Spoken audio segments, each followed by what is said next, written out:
We all want to do our best for animals in trouble, but some say we could be wasting a lot of time and money on so-called animal welfare. We get a lot of oil spills along the coast here.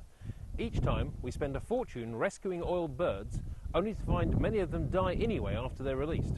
Some say it would make sense not to try and save these birds in the first place.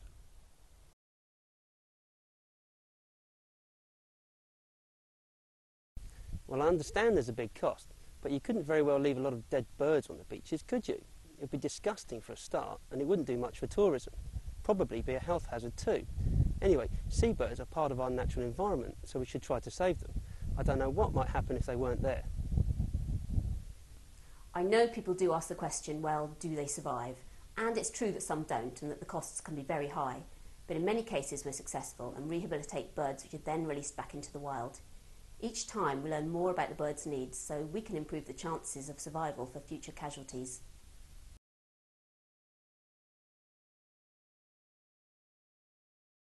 I find this issue so difficult. All wildlife is important, but if birds get released and then quickly die, or even end up getting oiled again, I wonder if it's kinder to euthanise them on the spot. I must admit, I feel bad for saying this, but a lot of people, me included, prefer animals like red squirrels to birds, so there's a tendency to think the money could be better spent on them. I think some of this comes down to people treating animals differently, depending on what species they are.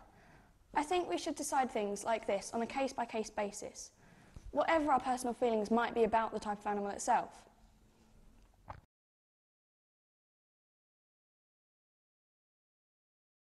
I write a blog about the environment and I get a lot of emails from people who say if we just keep cleaning up after these spills, nothing will happen to stop them. It's the responsibility of the shipping companies, but they're only going to do something about it if we leave the birds on the beaches. If we did that, people would sit up and take notice. Shipping companies do recognise their environmental responsibilities. We do all we can to prevent oil spills, and when they do occur, we pay substantial fines, which we assume are used to help with clean-up costs and rehabilitation of affected wildlife.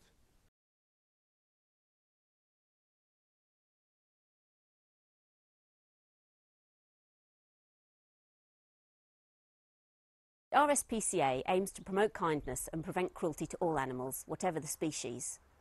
A key issue for our wildlife centres is to know how well the injured animals we treat fare after their release. We do have ways of tracking them, for instance through ringing or even electronic and satellite tracking for some species. This gives us important information which feeds into our approach to rehabilitation. The rehabilitated guillemots we released after the 2007 MSC Napoli oil spill on the southwest coast fared better than birds in previous disasters. That was because they were taken into care very quickly before they'd lost too much weight. Special deep water pools were used to test their buoyancy and ability to dive before they were released. These techniques were developed as a direct result of our experience in treating oiled birds in the past.